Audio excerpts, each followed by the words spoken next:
अबको 2 देखि 20 वर्षभित्र हामी सबै मर्नेवाला छौँ अनि हामीलाई मार्ने अरू कोही नभएर एआई यानी आर्टिफिसियल इन्टेलिजेन्स हुनेछ।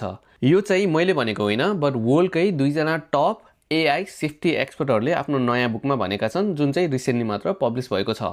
मसिन इन्टेलिजेन्स रिसर्च इन्स्टिट्युट मेरीका 2 टप एआई सेफ्टी एक्सपर्टहरू एलिजा युटकोस्की र नेट सोरेसले पब्लिस गरेको book if anyone builds it everyone डाइजको अनुसार आर्टिफिसियल सुपर इन्टेलिजेन्स यानी एएसआईले नेक्स्ट 2 देखि 20 वर्षमा सब ह्युम्यानिटीलाई नै सखा पार्ने सम्भावना 95 देखि 99.5% छ। उनीहरूको अनुसार अहिलेकै ट्रेन्डमा चल्दै एआईमा धेरै इन्भेस्टमेन्ट र धेरै विकास भएर आर्टिफिसियल सुपर इन्टेलिजेन्स बनाइयो भने यो टेक्नोलोजी मान्छेहरूभन्दा धेरै नै स्मार्ट हुनेछ र सबै डिसिजनहरू आफैले नै लिन सक्नेछ।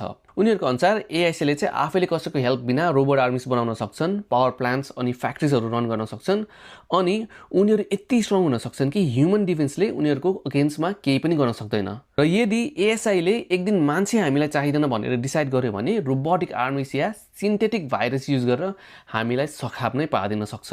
अब आत्ति चाहिँ नहाल्नु होला, किनभने अरू एक्सपर्टहरूको अनुसार चाहिँ यो पोसिबल छैन। एएसआईलाई फिट गर्न चाहिँ एकदमै धेरै एनर्जी र धेरै नै डाटा चाहिन्छ, जुन चाहिँ अहिले रेडिली एभाइलेबल चाहिँ छैन। तर यदि एनर्जी र डाटाले मात्र एएसआई नबनेको हो भने त्यो पनि चिन्ता लाग्ने कुरा हो, त्यो त टाइमसँगै सल्भ गर्न सकिने प्रब्लम हो। हुन त यो 2-3 वर्षमा एआईले यत्रो ठुलो स्टेप लिइसकेको छ, बट यो एक्सपर्टहरूले क्लेम गरेको जस्तो कुरा साँच्चै होला त?